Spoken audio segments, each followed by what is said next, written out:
I feel like he's a little stingy. Oh, He's not stingy towards me if I ask, but his attitude generally makes me feel that I shouldn't ask. I don't feel like the money that I have for myself, even the money that I earn, I don't feel like it's mine. I feel like it's Niles to give to me. If Niles just agrees to something that I propose, I don't feel like he wanted it. I feel like he's just giving in to me, which makes me feel like even more of an asker. and after talking now, what do you recognize about that pattern? What are you doing when you go down that path? I'm avoiding the money, getting rid of it as fast as I can, There you go. not learning any valuable skills. I want to learn how to advocate for myself better, and not resent Niles, who I feel like is just losing with any choice that he makes. Megan, you need to be able to ask for what you want when it comes to your money. He's not going to read your mind. That strikes me as true and uncomfortable to think about. Megan is 24, Niles is 28, and their lives are about to completely change. Until now, Megan has been a student earning almost no money. Anything she earned, she gave to Niles, who would save it for her, in part because she admits she used to be irresponsible with money, and also in part because she doesn't even trust her own financial judgment. But now she's about to start earning more, a lot more, even more than Niles makes. She's finding it hard to even believe it, and it's starting to cause issues in their relationship. Now, this is an answer Niles provided during their application process. I want to read it to you really quickly. He wrote, "The women in Megan's family are either not financially healthy or do not work, and Megan is worried about becoming powerless despite earning a high income." I'd like to encourage you to listen to this and also to watch it on YouTube, where you can see their body language and facial expressions. Just go to YouTube, search for Ramit Sethi, and follow my channel there to get all podcasts in full episodes on video. This is I Will Teach You to Be Rich, and I'm Ramit Sethi.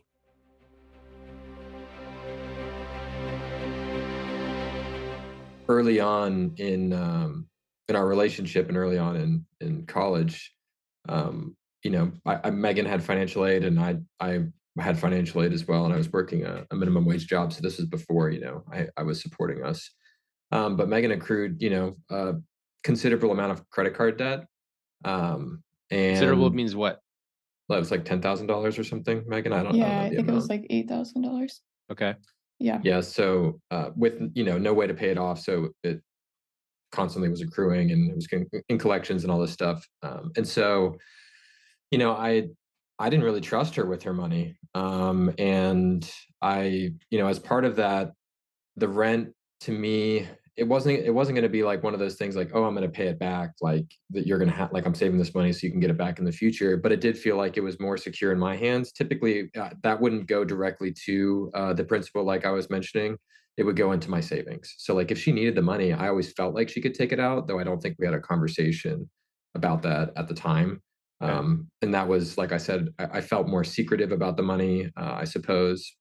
This is earlier on in our relationship because I don't Hold feel on, like hold I on. trusted her. Let me make sure I understand. So Megan was an undergrad, taking Mhm. out loans, ran up $10,000 or so of credit card debt, couldn't pay it off. It started growing, going to collections, things like that. Mhm. You two had met at that time. You were together. Mhm. Niles, you said, okay, I don't really trust you with your money. Therefore, what was your conclusion?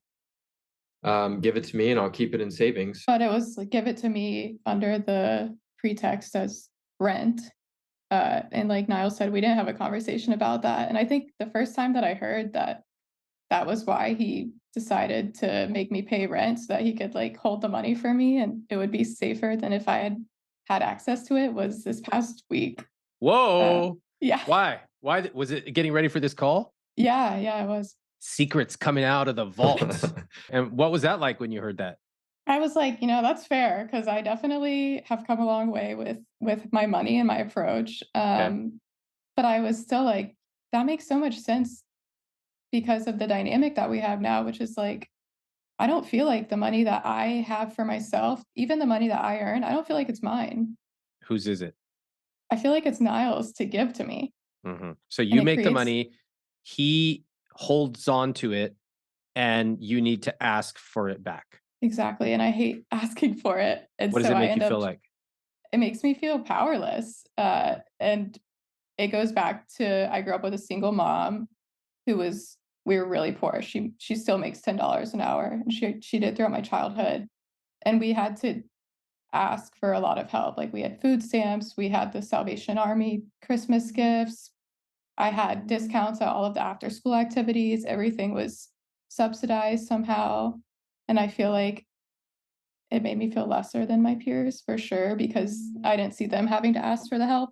It makes me feel like all of the work that I've put in to graduate and get this high earning job, which I felt like was so honorable, is for nothing because I don't think I'll feel like the money's mine. Hmm.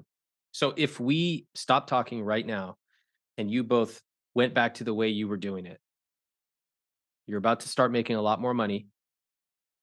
You would presumably hand that check over to him, and then would you have to ask for it back if you needed to spend money? The other day we were talking about this, and I said, even if I get fund money, I don't know that I'll be able to spend it truly guilt free because I feel like I back owe him for the years, the 6+ years that he's been supporting us. So if anything comes up that we would pay for together, like buying a new couch, I feel Mhm, like I would probably use my money for that. And I mhm. don't know that Niles would consider doing that too. Have you asked him if he thinks you back owe him? No. Okay. Wanna ask him? Do you think I'll back owe you? No, definitely not. Do you believe him? I don't believe him because this all stems from me, like the rent issue. You know, I said, "I can't pay you rent anymore because don't have enough money, and I'm just gonna have to borrow money from you after I pay you rent for a few months," a few years ago when I was living off financial aid. And I feel like I still feel that his change hasn't been genuine because I had to bring it up, and I felt like he was kind of oblivious to the whole issue the whole time. I think there's some skepticism. Yeah, I wanna know that he was thinking about it too, and It's really challenging because then it feels like we can't have a conversation about really anything without there being skepticism around like, hey, I feel this way. How do you feel about it? What do we come into agreement with, based on our two perspectives? So it can definitely be challenging because it doesn't really feel like there's a path forward if we can't have some trust around that. I mean, you're engaged, right? You live together. Mhm. yeah. There's gotta be some trust. But if you can't Yeah. trust what each other is saying, especially if you, Megan, can't trust what he's saying, that's gonna make it challenging. So what do you think that's about, that lack of trust? Maybe it's my pride that I don't wanna accept the change, that I just want to be upset about it enough to mention it, and Hmm. then I'm What would too that get you? prideful. Nothing.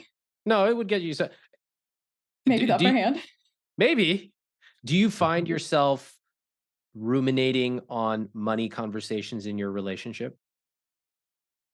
I definitely do when we're having them. I'll dredge up some old stuff that I'm sure Niles doesn't wanna listen to anymore and be like, Mhm. "Remember when you made me pay you rent and I had no money?" And Yeah. all of our other history that's since changed. Okay, so he quote made you pay rent. Made you means what? Did he say pay me or you have to get evicted? I don't know if you would have evicted me, but you certainly asked me to pay you.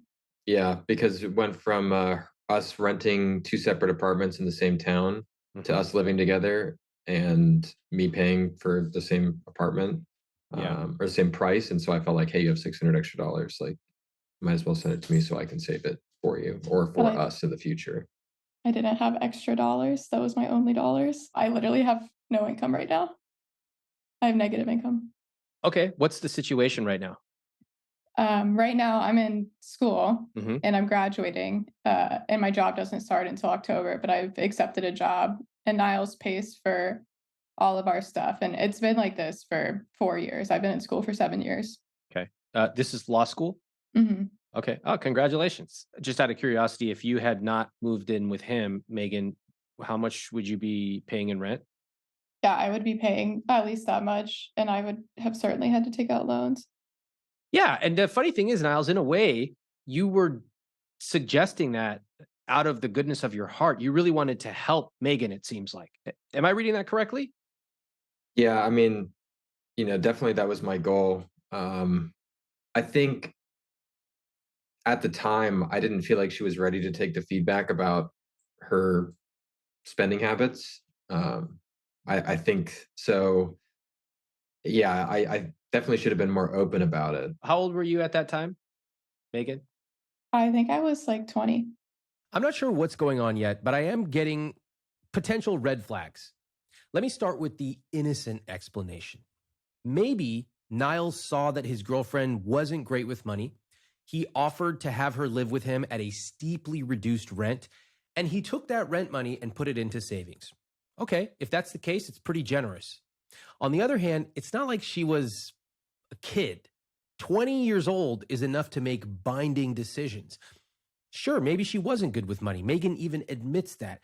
But if you start off a relationship with one person holding money for the other because they're bad with money, it's very easy to continue that pattern. It's almost a parent-child relationship, which you definitely do not want in a partnership. All right? Now, don't let anyone tell you that money is simply a tool. Money, like any technology, is never neutral. It has built-in bias. It influences and is influenced by society. Money represents power. It's all of those things. Megan tells me more. I feel like Niles has the power of money over me, even if it's my money. Like every time I get a windfall of money, like a tax return, I don't know. I feel like I need to put it towards our wedding and down payment savings. And I just feel like Niles doesn't have that same consideration where his money's already accounted for. Have you asked him if he does? Yeah, we've talked about what he's going to do with his bonus coming up. And How much is the bonus? Maybe 15,000, I think. would Okay. be- So what are you gonna do with it? My plan is, whatever we've already accounted for, we have a very tight budget. So if there's things outside of our budget, typically when we're close to a windfall like this, I'll be like, okay, we'll put this towards that. And then, whatever Megan needs for her surgery, $2,000, and then the rest straight into savings. Not really any specific plans for it. Probably for our down payment that we are saving for. Okay. Megan, so But yes. there you go. He told you what he's gonna do with that $15,000 bonus. What's your reaction? my reaction is that came after I had the conversation of your money not being tied up in the same way mine was. And I gave the example when we had this discussion ourselves of his bonus last year. Like he bought an espresso machine, a camera. It was like $10,000 for like just fun things. Whoa. Which one? Wait, which was more expensive? The espresso machine. How much? It was $3,500 Wow. You use it every day? for both of That's us. cool. All right. Yeah, we love it. Okay, so what's the problem? Just so I understand. I mean, it's his money, right? You guys are not married yet. Yeah. So he made a bunch of money. He spent it on an espresso machine, which benefits you, and some other stuff. What's the problem? I guess the problem is now if I need or want to buy something for myself, I don't feel like that money is mine. Like it's in his savings account. It's yours, like the two of you. But no, if Niles just agrees to something that I propose, I don't feel like he wanted it. I feel like he's just giving in to me, which makes me feel like even more of an asker. I feel like he's a little stingy. Oh, He's not stingy towards me if I ask, but his attitude generally makes me feel that I shouldn't ask. He's not comfortable with it. okay. Niles, would you agree with that? I think historically, yes. I think historically, because of that, I guess I'll say lack of trust related to because some of the dynamics that we had in the past, I felt like I had to manage her money for her in those conversations. the dynamic is obviously very different now. She's much better at managing her money, but I think we still have some history around that. I would say so. So you two have co-created this dynamic of Niles, you're the responsible one with the money. And Megan, you're the irresponsible one running up the credit card bills and etc. Fair?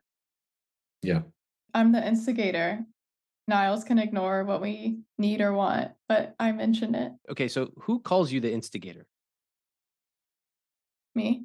The problem is I feel like his money is his and my money is his.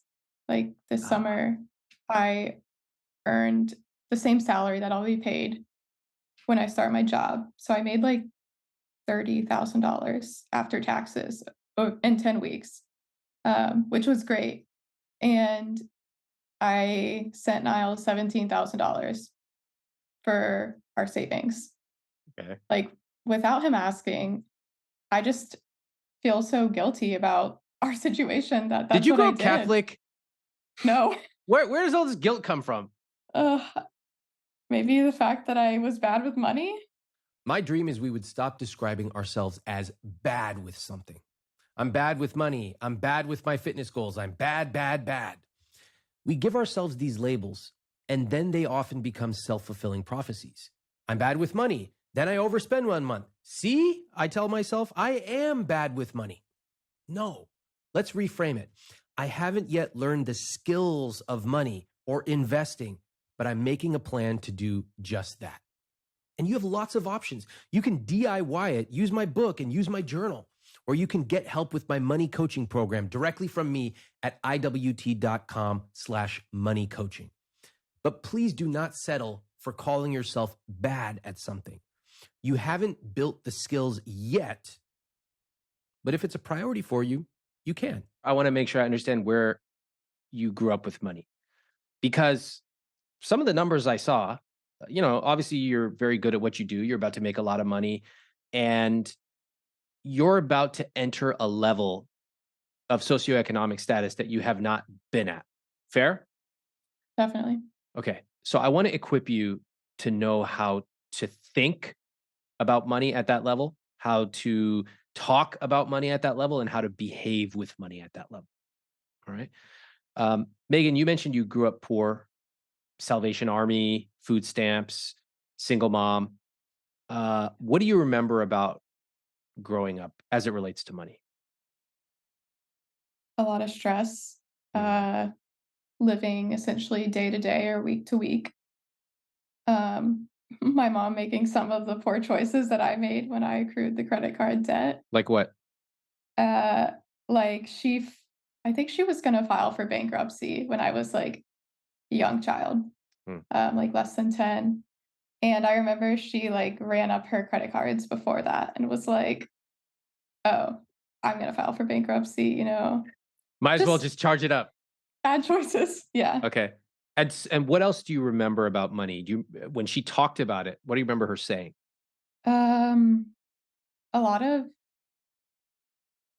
scared emotions, I would say, uncertainty, not knowing if she could pay the mortgage. And I remember her asking for family members a lot. And she even tried to make me ask. She would try to make me ask my other family members to give us money. And Did I you? didn't like that. No. Why not? I was embarrassed and ashamed, probably. How old were you? I was probably around 10. Wow. That's young. Young to be asking a little girl to do that. Amazingly mature of you to realize like there's something not right about this. Okay. What happened as you became an adolescent, as you went to high school? What happened? I think I started to take on my mom's problems. I feel like my mom she's great and she was a great single mom, but she's not a sophisticated consumer of really anything. She didn't finish high school, and I feel like I'm just at a very different level than her, and I've accomplished a lot of the things that I felt like she didn't get the chance to do Yeah. because of how she grew up. So I feel like I own her problems and a lot of our conversations now, I'm trying to figure out like how she could get this work that her house needs done and how she can afford it and whether she should, buy this car with this payment. And I feel Mm, like I'm in charge of all of that stress for her. mm. So on your conversations with her, how often would you say you're trying to help her, or sorry, find solutions for her? Um, a lot. Even if she doesn't explicitly ask me when she tells me anything about money, it's always negative, and Ah, it always makes me feel like she just put the burden on me. It is kind of interesting that she's taken on the parent role with her mom, but in her financial relationship with Niles, by saying that she's bad with money and letting him manage her money, Megan has willingly taken on the role of a child. how did you get into college Myself. I yourself? applied. Okay. Yeah. Did your mom support you? She was indifferent. I feel like, she was proud that I did that, but she didn't really know what it meant. I um, found a lease for myself and I figured out how much I could pay with my financial aid and I moved myself. I just said, like, next Friday I'm moving. And I left with all my stuff. And And this was like age 17, 18? yeah, Wow. Have you taken a second to reflect on that? no, I mean, as you say it out loud, how does it strike you? A 17-year-old, 18-year-old packing themselves and deciding how much they can afford. How does that strike you? I feel like if it was anyone else, I would be like, wow, what an incredible achievement. Or Yeah. I guess it took some strength. But since it's me, I don't think about it like that. How do you think about it? Um, I guess I still feel ashamed that I had to do that. Ashamed And because of the family that you came from? yeah, How do you feel about money personally? scared, not good. Mm. I feel good about it, hypothetically. What is Like that? I can look at like, houses for rent in a place that we're moving and look at our conscious spending plan and say like, yeah, we could afford that.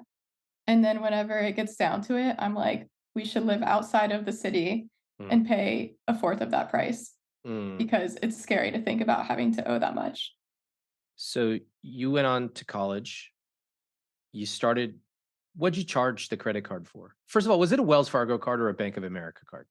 Uh, it was a lot of store cards. Fuck. Old Navy or Yeah. Gap? Well, there were multiple. One of them was furniture. Yep. What? That's what I'm thinking of. Yeah. Like what? Just tell me that one. It was West Elm. Jesus Christ. Yeah. I certainly had 10% off your first purchase. So cool. I yeah. just saved $12. Okay, great. Yeah. Yeah. What else? It should have been Walmart, not West Elm. All right. Okay. My taste was a little higher than what I could afford. Is that true? So, in other words, you were shopping at West Elm when really you could not afford it. Yeah, when I couldn't afford Walmart, for Oh, sure. wow. Wow. Yeah. Okay. Nordstrom. Wow. Fine taste. I know. Fine taste for an 18-year-old with no money. Yep. Where'd you learn this stuff, by the way? West Elm, Nordstrom. I bet you did not grow up going to those stores. Well, I just told you that before my mom filed for bankruptcy, she decided to charge up the cards. And I think she had taste that was, a little better than maybe she should have. Champagne tastes on a beer budget, they say. Exactly. Yeah.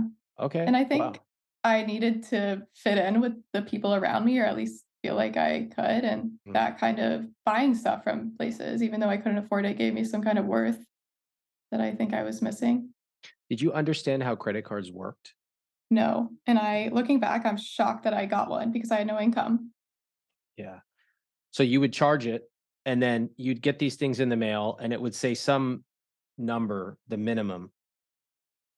And how would you even pay that? You weren't making that much from your loans. Yeah, I would pay the minimums for a while, and then I wouldn't pay at all Okay. from my financial aid. Hence collections. Right. Okay, got it. Um, okay, so you ended up charging about $10,000. It went to collections. What's the status of those now? They're settled and paid. So Megan, you're like a living example of the person who basically gets hooked on credit cards. Yeah, but I'm not anymore. When did you start to realize that the way you handled money was not working? Probably when I had to settle the credit cards. Hmm. So I think I went from an approach that was careless, Hmm. and now I think I'm overly careful and extremely shameful Okay. about buying anything. I think it just shows my mom felt the same way that I did, which is like scared about her abilities. Um, and our whole family is just they're in the same situation where like there's a lot of people asking for money. You might need to send it to somebody. So if you don't have any, you could be the asker and not the payer. And is there a sense in your family that um, it's totally normal at some point you're going to run out of money and you're going to need to ask other family members? For sure, yeah. Yeah. So we give when we can because one day we're probably going to be the ones asking. Yeah, and I feel like it disincentivizes you from being the successful person who keeps any money because you're just gonna get asked. Yeah.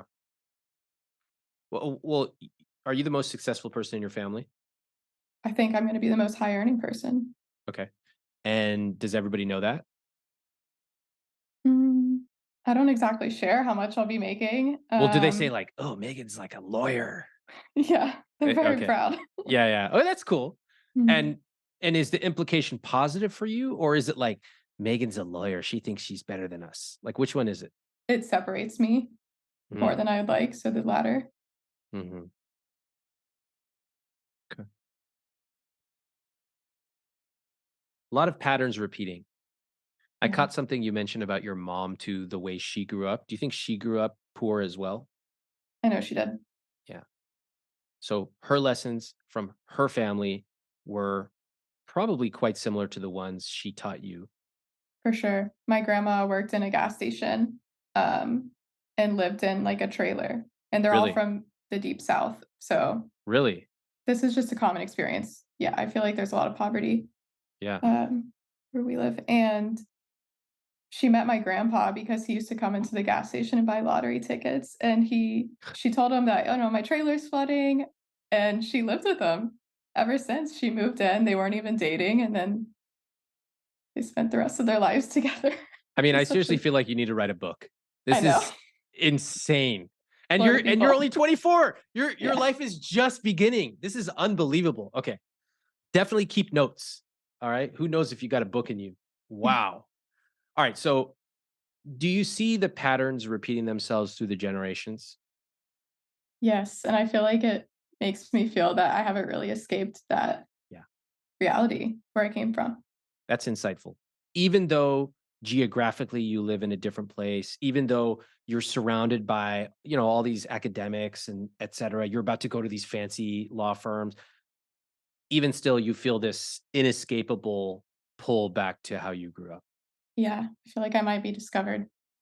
Isn't it fascinating that someone can be so successful in certain areas of life, so driven, so confident, but they can totally shrink in other parts of life? I do it. You do it. Megan's doing it right now. In fact, I think we all do it.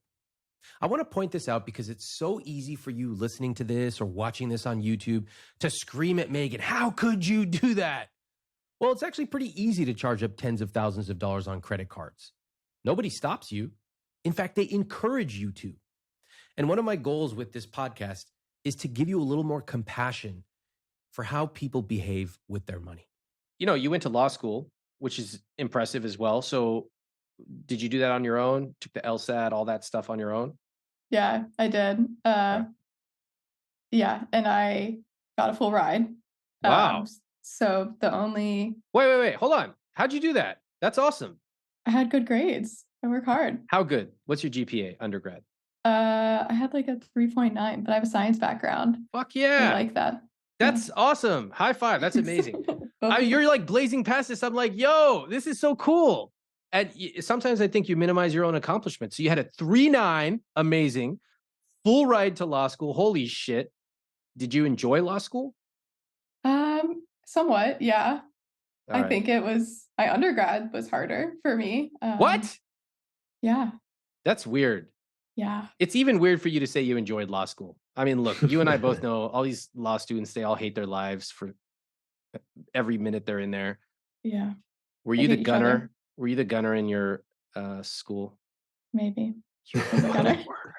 The gunner of gunners. Holy shit. I'm talking to a real life. Okay. Wow. This is a suddenly this starts to make sense. All right, that was fun, but I also just got a lot of information. Megan is a serious player with a lot of intellectual horsepower. 3.9 GPA, full ride to law school. She thought it was easy, and she was a gunner, which is the kid in law school class who always raises their hand and knows everything. All of this is incredibly impressive. But I think it's even 10 times more impressive when you put some context around where she came from. Her grandmother worked at a gas station. Her mom went bankrupt. Now Megan is about to graduate and become a lawyer. This is a big moment. Megan is literally changing her socioeconomic trajectory for the rest of her life and likely for future generations. Niles, what's your take? I mean, sometimes the partner knows more than the person themselves. Have you heard all of this before about Megan's upbringing? Yeah, and I think, one thing that she just mentioned too, that's really key to this is that Megan doesn't really like sharing intimate details like that with other people. That's what confuses me because all these influencers online, they're always starting off with the same old story. I grew up in a shack. I was poor. And then you find out they grew up in fucking suburbia in like a Yeah. $500,000 house. I'm like, I'm going to fucking kill you right now. But you actually had an amazing transformational story in your life. And it's like the absolute opposites, Salvation Army, full ride. Like it's mind blowing. Yeah, I think part of that honestly is what makes you not want to share it. Everyone likes to talk about themselves so much and like what they've accomplished and like their sense of pride, that there's a sense of pride, I think, for both of us of like kind of keeping that to ourselves and being like, we know where we came from. We know how challenging it was for us, but we don't share it because we don't have to. We are the people that we are, and that's Yeah. okay. Did you grow up poor also? Yes. Yeah. Very similar to Megan, actually. Mm-hmm. So what did you learn about money growing up? Uh, that it can disappear really quickly. Did that Yeah. happen? Oh yeah. My dad, he was the sole earner in our family, and during the recession in like 0809, he lost his job and had to liquidate his 401k. And yeah. Shit. I'm sorry to hear that. That must have been very disruptive to your family, right? Yeah, extremely. Yeah. Did it produce like long lasting effects in your family? Um, I would say yes, because my dad is now kind of, I hate to use the word, but like estranged from our family. And that kind of all stemmed from that disruption, I would say. I mean, it was to the point where, you know, again, same kind of story as Megan. We were living off food stamps in a house Wow. that like was foreclosed on, but the bank lost the paperwork. So somehow we weren't paying for it. And, the AC would get turned off in 95-degree weather and the water would shut off. And yeah, so definitely instability is there. Just out of curiosity, how much is your salary going to be when you start getting paid in a few months? $215,000. Can you say that in a full sentence, please? I want to make sure I heard that right. I will be making $215,000. Round of applause. That is absolutely incredible. Does your mom know how much you're going to make? No, I'm really embarrassed about it. She's about to know. All right. What do you think's going to happen when she finds out how much you are making? She's going to ask me for money. Really? Yeah. What are you going to do? I kind of want to pay off her mortgage one day, but I'll probably say she's already asked me for money. She asked me for money over the summer. I did give her some money. I'll probably give her money. Okay. If you need help with that, I can talk to you about that as well. Some strategies for that. Okay, so wow, you're about to make 215,000 after making essentially nothing your whole life. It feels insane. It doesn't feel like I deserve it. I don't think I ever will feel like that. Yeah, I'm surprised. And do you know in what way I'm surprised? No. What do you think? Why do you think I'm surprised? Maybe like jumping class status. Fuck yeah. It's incredibly difficult. It's incredibly inspirational. Everything you've mentioned, from the fact that you grew up with a single mom, the fact that your mom taught you these money lessons, which were very maladaptive, the fact that you had to pack yourself and move. I didn't do that. And then you got a full ride and a 3-9. And did that ever occur to you? Somewhat, and in small parts. Yeah, I think I had a difficult childhood. You're right. You are inescapably tied to where you grew up. But to me, that's also the good news. The good news is you know exactly where you came from. You don't have to tell everybody if you don't want. That's okay. But that is your past. Personally, when I hear your story, I'm incredibly inspired. I go, holy shit, I thought I accomplished something. You know, my parents, immigrants, all that stuff. It's like nothing compared to what you accomplish. Nothing. It's amazing. It is the definition of the American dream, in my opinion. You don't have to escape your past, it's never going anywhere. But you can learn how to turn the page and to embrace this new chapter of your life. I'd like to do that for sure. The past does follow us, and it exerts peculiar influences on us. Think about it. I grew up in this place. Now we're making more. We're living in a much nicer place. So why do I feel so guilty? Why do I feel so anxious when it comes to talking about money with someone I love? This is normal. You cannot take away the past. It exists. It will never leave. But what I hope to teach is that you can add on extra layers and extra skills so that you can retain that past. You'll never forget it, but you can also create a new future for yourself. All this comes and it affects the way that you think about money, the way that you talk about money, and the way that you behave with money. In light of all the things we just talked about where you grew up, what do you think you have brought from your past into your current relationship with money? A lot of negative emotions, Uh-huh. like we've discussed, shame, guilt, Yeah, unconfidence. Makes me avoidant, definitely. What else? um, guilty whenever Hmm. I buy something that I can't afford. I think I'm scared of money, and so maybe I commit to spending more or sending more to Niles than I have to or he expects. Yeah. And then you tell him, I uh, have no I money. I have no money, and I don't actually believe you telling me that I can take some of that money back. Yeah. Fast forward this, do that, but do that for the next 25 years. How do you think that affects your relationship? Um, I think it makes me feel like I have to take care of both of us Okay. and maybe stay in a job that I wouldn't want to. That's mainly what I'm scared Well, of. you are a corporate lawyer. That's how you already feel. Yeah, I'm worried. All right, so let's put that aside. I don't think it feels good to have your partner not believe you. Yeah. Like that lack of trust. It's one thing when the two of you are engaged and living together, okay, and then you get married, and then maybe you grow a family, and then. I mean, how does it feel after 20 years of your partner just saying, like, I don't believe you, doing the same fucking fights over and over again? So let's not do that, especially because the two of you are going to have a great amount of money. This is not a numbers problem. Would you agree? Wait, what was that look on your face? Uh, You don't agree. That's okay if you don't agree. Tell me. I'm worried, still. Okay. You're worried I you're not mean, going to have enough money. yeah, because I don't know if I'll ever feel like I have, money that I can spend how I want. I feel like maybe we'll have enough money, What do you want to feel? empowered. Mhm. I want to feel like I have a plan that will actually work for my money, and that I can trust myself to make one.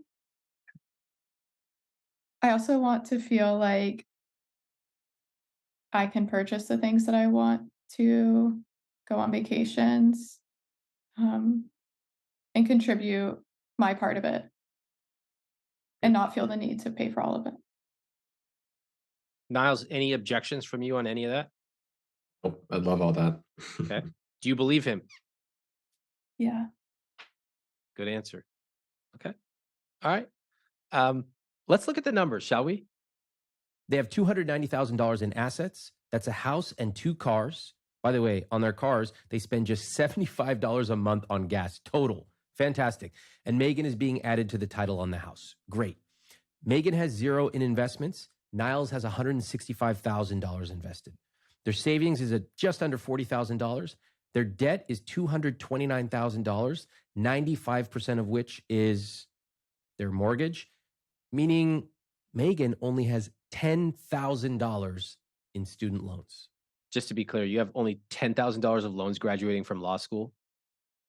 Yes, and I think they're going to be canceled. Do you realize how ridiculous and amazing that is? Yeah, it's incredible. Like, you could graduate with $100,000 of loans. It would not make a difference because you're going to be making a really high income.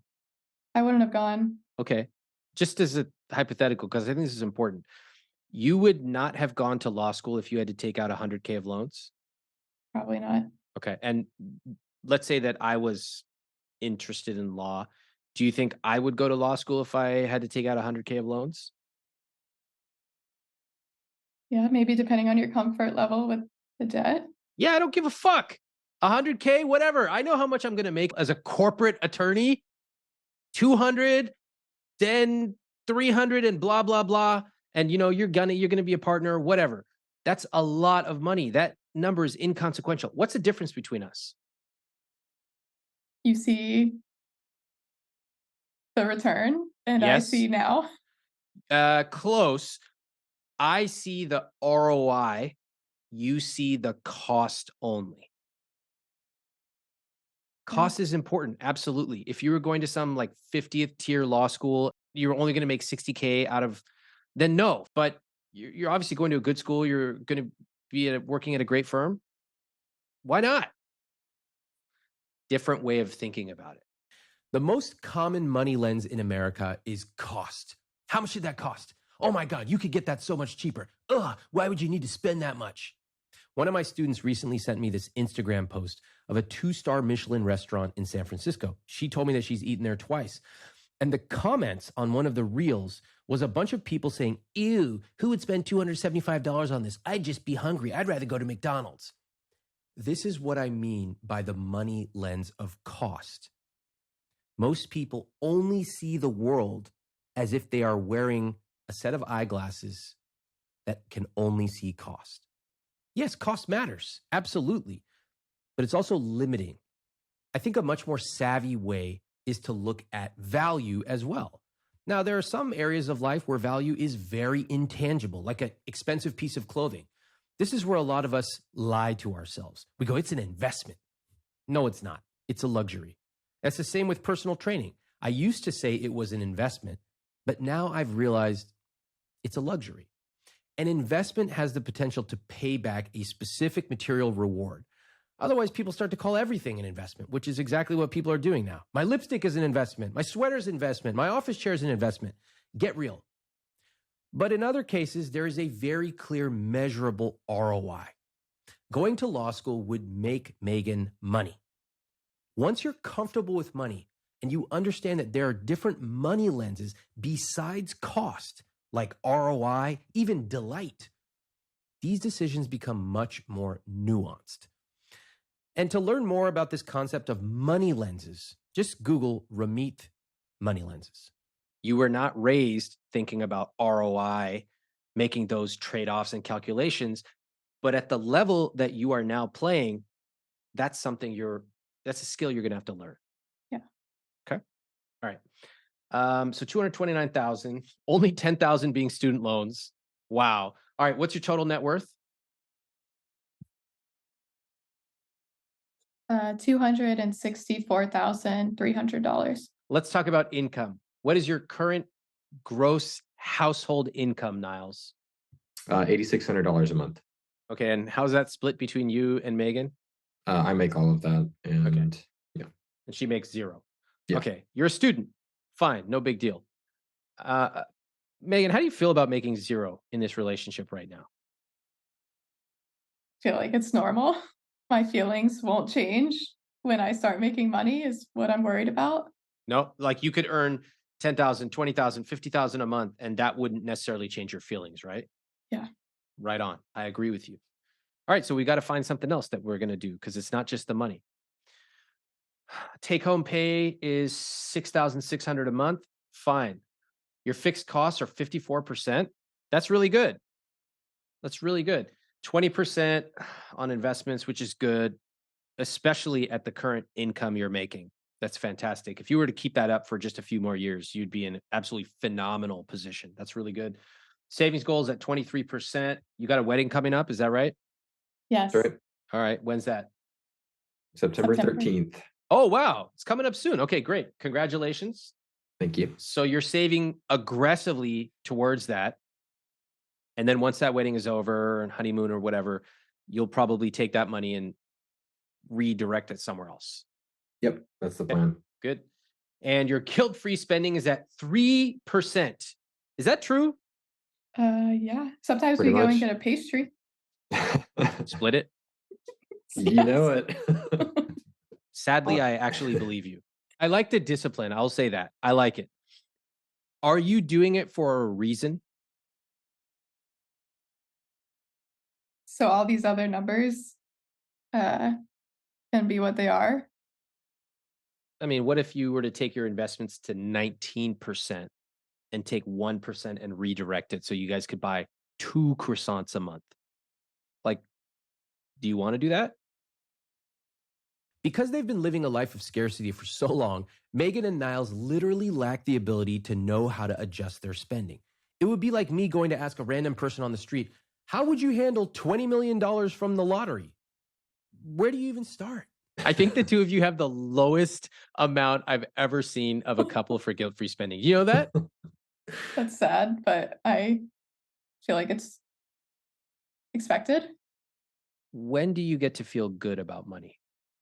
I think when I know that like my retirement is secure and that I have enough money in savings that we could do whatever we wanted to. And I don't mean like me, I mean like we both of us, because that's kind of how I view our money. Is there a number?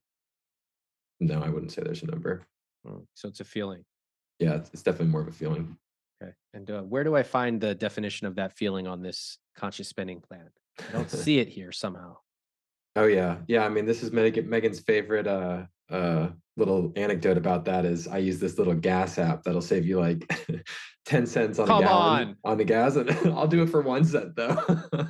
It makes us drive all over. Is to this get really to a happening right now? specific- It'll save us 12 cents. And I'm like, we're doing I mean, it. you didn't have to tell me any of the rest of your history. I already knew how you grew up once you told me that fucking gas story. Yeah. And like, it's not about the money, is it? What is the No. feeling you get when you roll up to that gas station? You go, motherfuck these oil companies. I found 3 cents a gallon cheaper. That's What does it right. feel like? It feels like a win. I'm all for finding the win, but this is just an example of playing small. Shopping for gas, playing the frequent flyer mile game, posting funny memes about how you went to Target to only spend $20, but you actually walked out with $200. Ha ha ha. And what is dear husband going to think? Ha ha ha. Fucking hate those. It's playing small. What a tragedy to get wins from something as small as shopping at a store full of commodities. Or in Nyles's case, to drive around actually losing money to save $10 on gas. Excuse me, not $10, 10 cents. The people I speak to who do this kind of stuff, they actually don't need to. They choose to, not realizing that their decisions to drive an extra 2 miles to save 10 cents are actually keeping them obsessed with $3 questions. That, in my opinion, is a tragedy. I don't like playing those games. But I think what stands out to me most is that with the current rules of your game of life, you're doing pretty well. Your fixed costs are low. Your investment is solid. Your savings goals are great. your guilt-free spending is fucking horrible, but you've turned it into a virtue. We only buy one croissant per month. We're so cool. Fine. I'm not going to argue it, but fine. The problem is the rules are about to change in a big way. Do you know how you're going to change with them? No, honestly, I mean, we've talked about the amount of money after, putting it into the new conscious spending plan, and we're like, this is honestly ridiculous and insane to think that we're going to have like $1,000 a month that we could spend on something. I'm like, I don't buy $1,000 of things a year. Your So current strategies work for the rules of your current game, but they stop working when the rules change. Should we look at the new rules? yeah, Yes. So Megan, you're about to get paid, right? First time in a long time, basically ever. Right. So how much are you going to make per month gross? Well, let's see.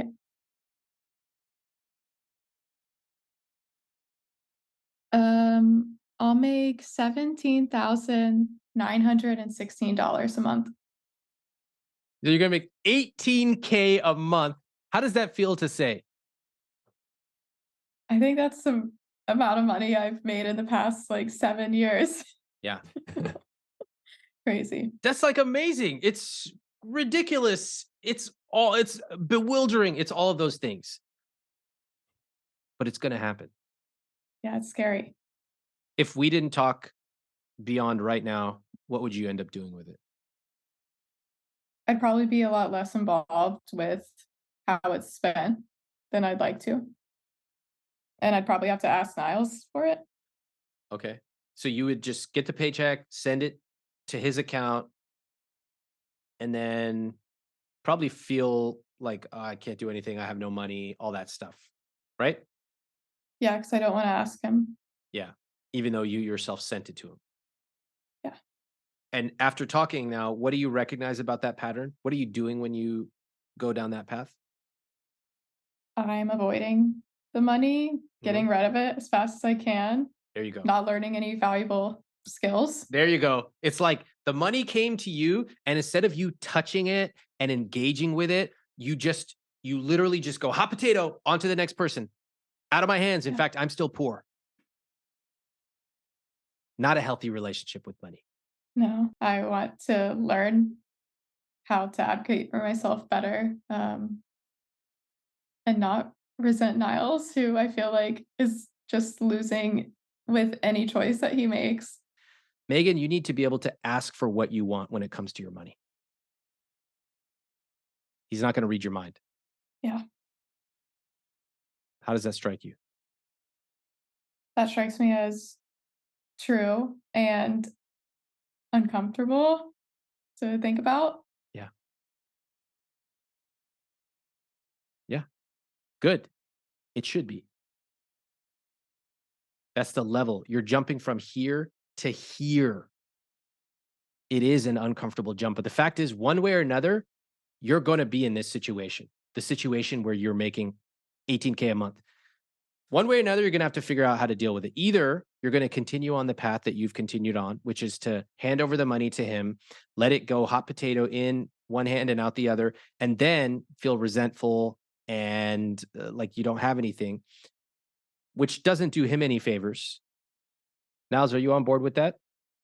yeah, 100%. I think I'm like a money chameleon, and with my mom, I inherited her reckless approach, and with Niles, maybe he's slightly too conservative in his approach, and it leaves me feeling like I can't spend the money that I get when I occasionally get some, and I need to give it to him. Yeah, I can sense this desire and need for both of you to have some sort of joint account where you are not where it's structurally set up that it's working for both of you. All right. I also can sense the need for some individual money for each of you to do whatever you want with. No Right. questions asked. I like this chameleon comment you made. It's very perceptive of you to recognize that. In psychology, there's this concept of high social monitors and low social monitors. High social monitors, they're always observing what's going on. And if they're in a certain situation, they will act that way. So you had your mom as one model, right? You have Niles as another. Who's the model that you want to choose to model after now? Honestly, neither of them is what I see for myself. Is there somebody in your life that you can think of that you admire the way they treat money? Honestly, no. Okay. I really haven't. I'm not informed about any financial situation that I want to emulate. Can you think of a TV character, movie character? Honestly, the way you talk about your money sounds pretty nice. You Okay. seem like you're not feeling a lot of the negative emotions. No, when you Sorry. said you were like, you said, I feel raw. I was like, what word is that? I feel raw. And then I was like, oh, she's saying guilt. I don't even know what that word means. What the fuck is guilt? What does that mean? Okay, so you can use me, right? And I can be your metaphor. So some, like I used Captain Picard sometimes when I'm like, shit, what would Captain Picard do? You can use me and you just go, what would Ramit do? Right. And then Okay. adapt it for your own situation. Our history misleads us. So we need to create a new model for ourselves. If it's me, fantastic. All right, what would Ramit do? Here's what I would do. I would start by assessing the state of money in this relationship, including the numbers and how we talk about money. That's what they're doing right now.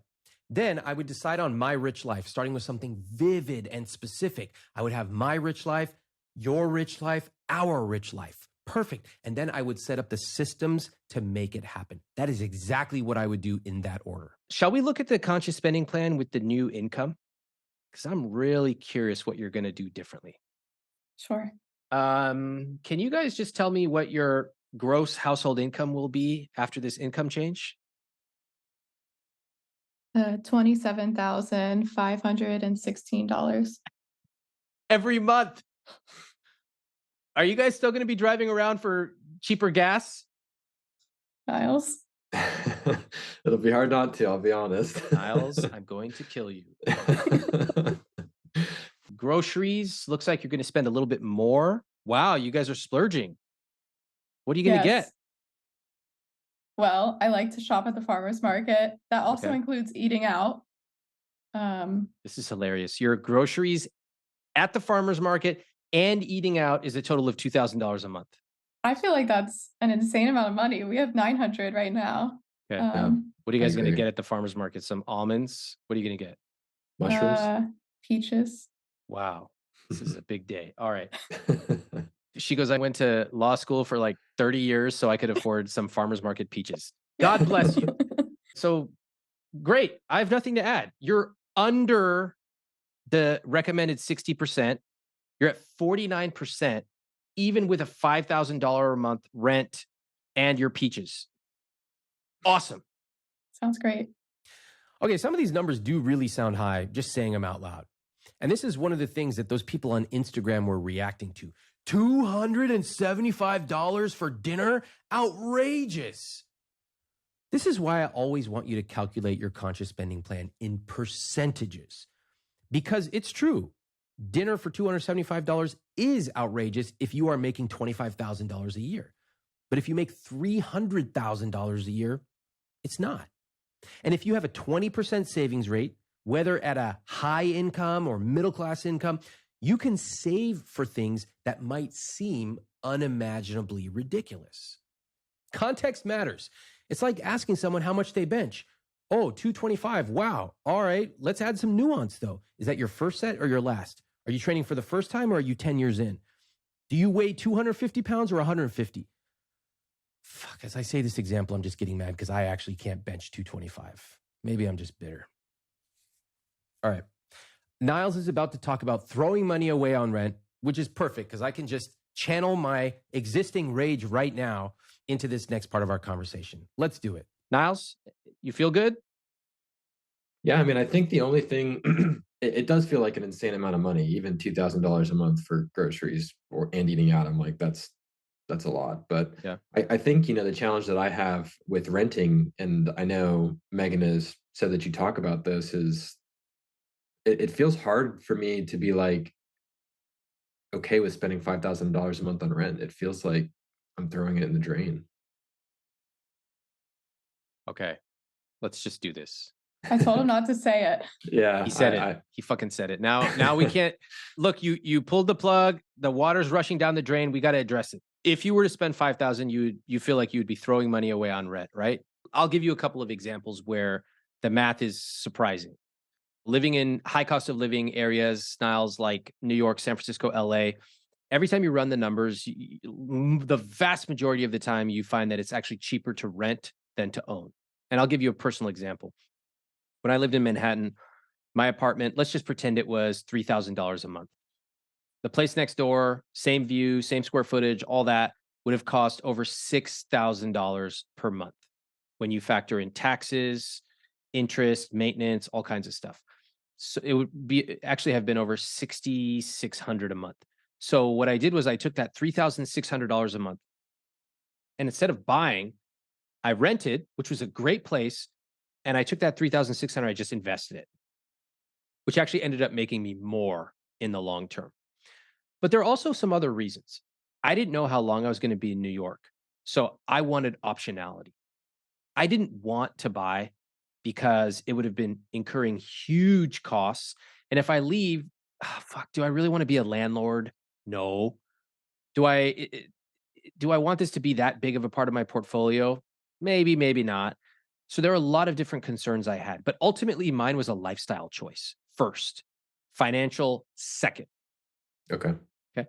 So for you, I can't tell you what the financial part's going to roll up to be, but just so you know, like I'll tell you my back of the napkin little calculation I do. Whatever the mortgage is, I add 50% on that to account for all phantom costs.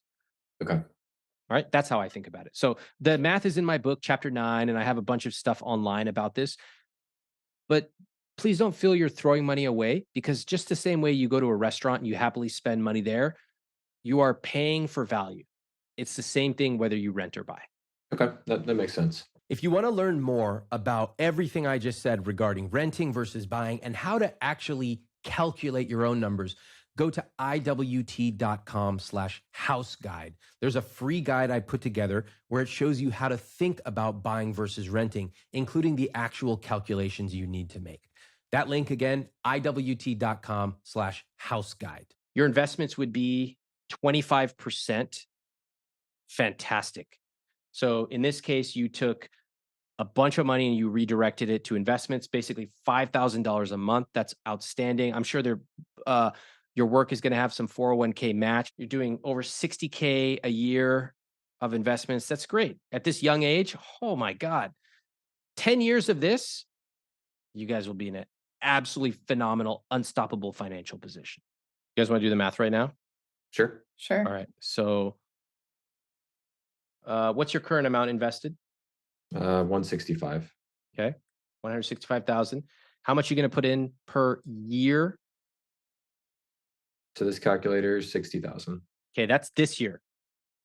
When you're 28 and she's 24, but we're talking about the average over the course of your life. I know it's hard, but is it more or less than 60,000 a year? I would say more. I don't know. Way more. Again. Yeah. How much more? 80,000, maybe. Okay. I don't 80,000. know. I'd say like 3% more a year or something like that, depending on how much like inflation and raises are. I don't think corporate attorneys get 3% raises. How much do you make after like 2 years, Megan? Like over 300. And then what? Just give me the key numbers on that curve. 300. Then what happens the next year and the next year? Like 350, probably 400. And then there's like some bonuses in there. Anybody hearing a 3% rate in this? No fucking way. They don't pay those lawyers that much. They pay them to sit there and bill 2 million hours a year. All right. So what's the answer? The answer is it's definitely more than 60. It's definitely more than 80. What's the number? I'd say higher. I mean, Higher. I want to say 100 just because it sounds nice. Okay. But Megan, how do you feel about that? Yeah, that's crazy. Yeah. $100,000 a year invested. You never even made that in your entire life combined. That's the curve you're about to enter on. So again, you don't have to master every nuance of this right now, but I just want to show you what these numbers look like. All right, I want to point out a couple of fascinating wrinkles there. What they just did is really funny and really common. I have found that people find it impossible to estimate what their lifetime average earnings will be. Like, I constantly talk to someone in their early 30s making $80,000, and I ask them, how much do you think you're going to make over the course of your lifetime? They go, $80,000. I'm like, you fucking earned that at 31 years old. You think your salary is going to freeze in time like a stegosaurus? Have you ever looked at the median salaries of people like you? What it really comes down to is people are afraid to make an assumption because they believe if they get it wrong, they will have failed. I'm like, what? If we have a chance to dream big or small, why not just choose big?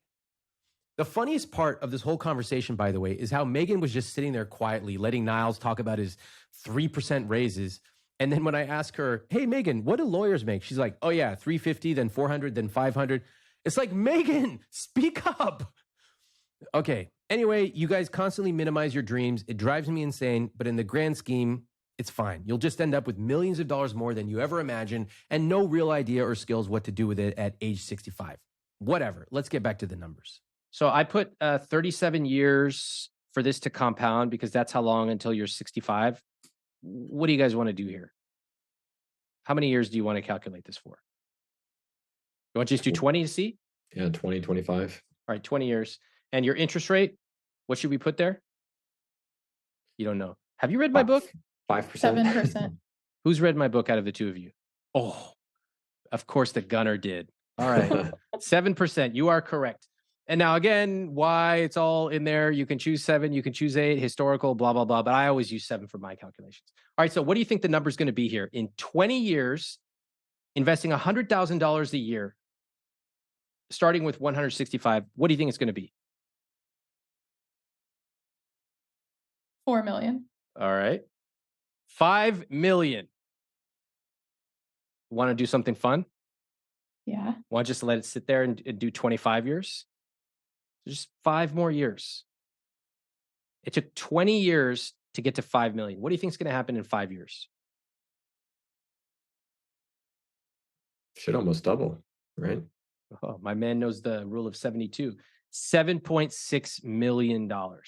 And if we left it in there for 30 years instead of 20 and 25, we're at $11 million. Now, if I ever fucking find out that you drove 10 miles to get gas when you have $11.3 million, I'm going to find you and I'm going to hurt you. What do you think?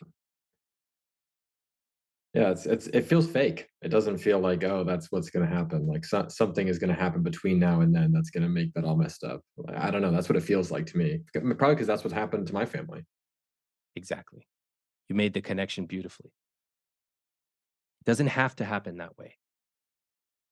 You never have to spend so much that you put yourself at risk. We can manage your risks. But there is no virtue in living a smaller life than you have to. Conservatively, you have $5 to $12 million. Like, it's gonna happen. Seems to me that it's time to start building those skills right now.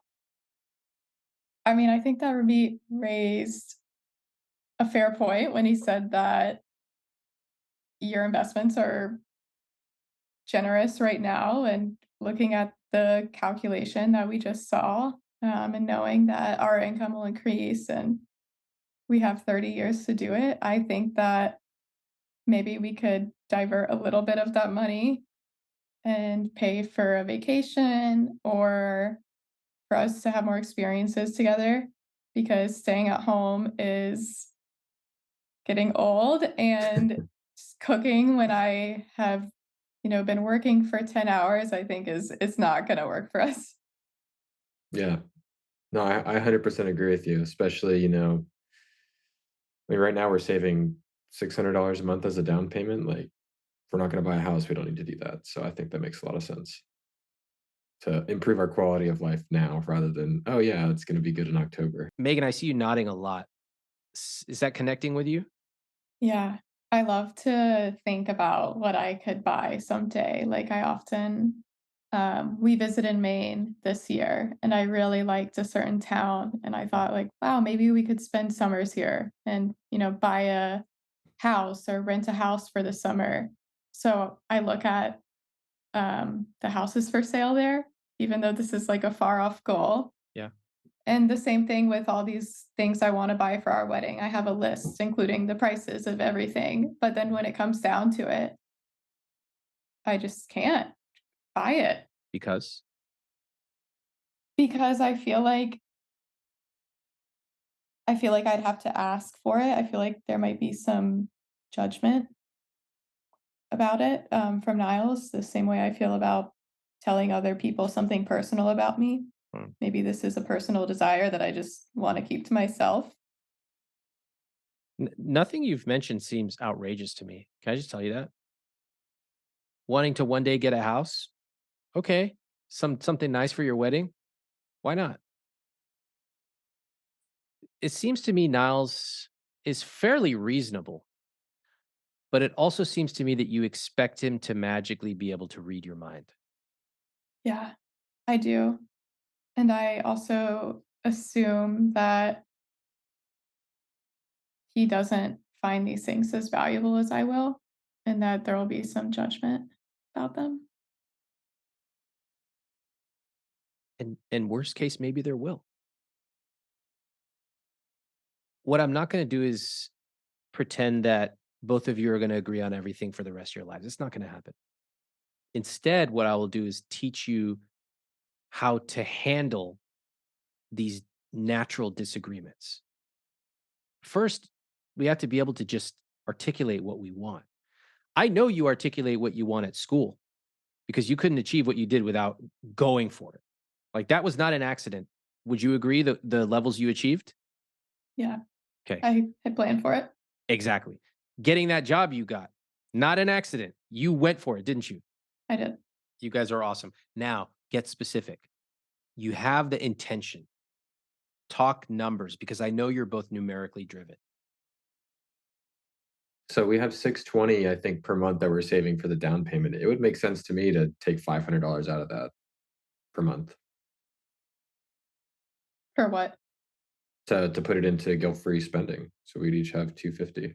I think that for guilt-free spending, we should each have 150 a month, which is 3 times more than we both have now. And we could go to the tennis tournament that we want to go to in March, and not just look at the tickets and never buy it like we've been doing.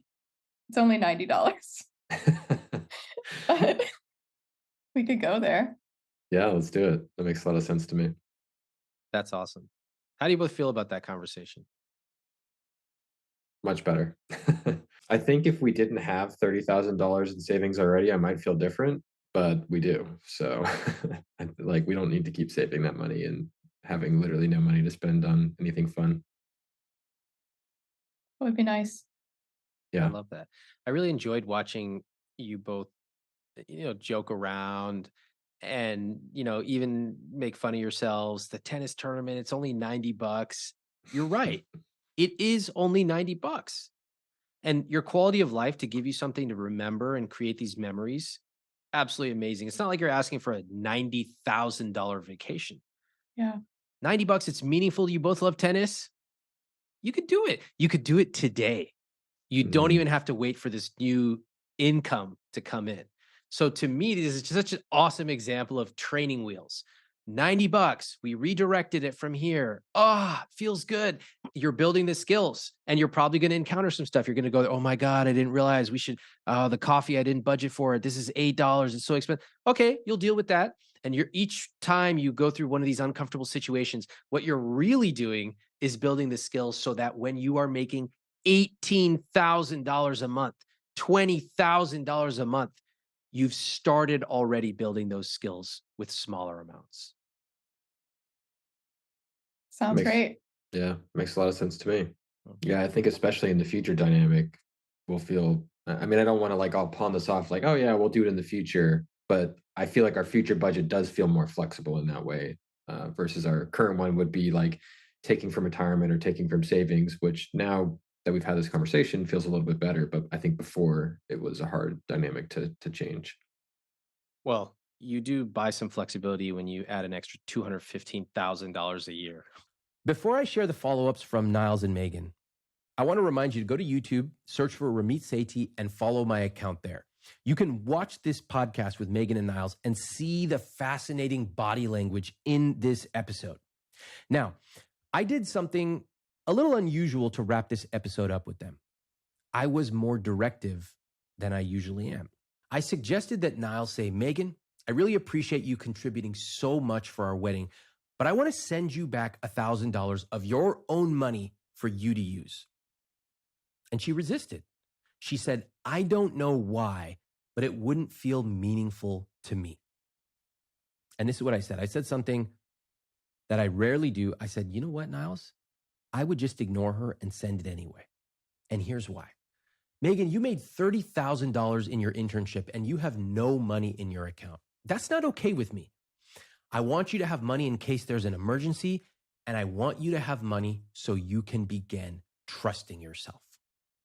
It's rare that I am that directive, but in this case, sometimes you need to just brute force it in order to begin building the foundation and in order for Megan to begin trusting herself with money. One way or another, they're going to start having a lot more money. You might as well build the skills when the stakes are low. Here's the follow-ups.